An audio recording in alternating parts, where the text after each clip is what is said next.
తిరుమల శ్రీవారి ఆలయంలో ఈ నెల 30న ఉగాది ఆస్థానాన్ని పురస్కరించుకుని కోయిల్ అల్వార్ తిరుమంజనం జరిగింది. ఉగాది, అనివార ఆస్థానం, బ్రహ్మోత్సవం, వైకుంఠ ఏకాదశి పర్వదినాల ముందు వచ్చే మంగళవారం కోయిల్ అల్వార్ తిరుమంజనం నిర్వహించడం ఆనవాయితీ. ఉదయం 6 నుండి 11 గంటల వరకు కోయిల్ అల్వార్ తిరుమంజనాన్ని అర్చకులు ఆగమోక్తంగా నిర్వహించారు.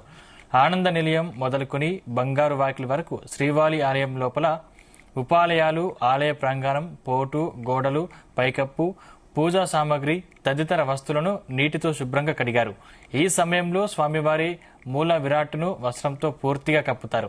శుద్ధి అనంతరం నామకోపు, శ్రీచూర్ణం, కస్తూరి పసుపు, పచ్చాకు, గడ్డ కర్పూరం, గంధం పొడి, కుంకుమ, కిచిలిగడ్డ తదితర సుగంధ ద్రవ్యాలు కలిపిన పవిత్ర పరిమళ జలాన్ని ఆలయమంతటా ప్రోక్షణం చేశారు. అనంతరం స్వామివారి మూల విరాట్కు కప్పిన వస్త్రాన్ని తొలగించి ప్రత్యేక పూజ, నైవేద్యం కార్యక్రమాల్ని అర్చకులు శాస్త్రోక్తంగా నిర్వహించారు. అనంతరం భక్తులను దర్శనానికి అనుమతించారు. కోయిల్ అల్వార్ తిరుమంజనం కారణంగా ఈరోజు వీఐపీ బ్రేక్ దర్శనాలు, అష్టదళ పాద పద్మారాధన సేవలను టీటీడీ రద్దు చేసింది.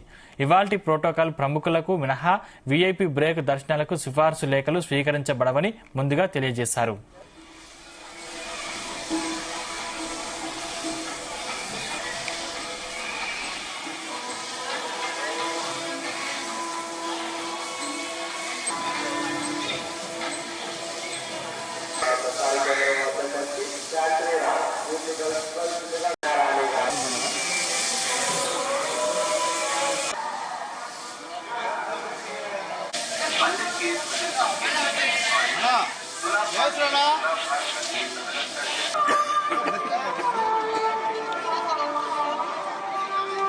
ఈరోజు స్వామివారి ఆలయంలో కోయిల్ అల్వార్ తిరుమంజనం నిర్వహించడం జరిగింది. కోయిల్ అల్వార్ తిరుమంజనం అంటే లోపల శుద్ధి చేయడం. ఈ కార్యక్రమము సంవత్సరంలో 4 సార్లు చేయడం జరుగుతుంది. ఉగాదికి ముందు, అంటే ప్రతి ఒక ముఖ్యమైన ఉత్సవానికి ముందు ముందున్న మంగళవారం రోజు చేయడం జరుగుతుంది.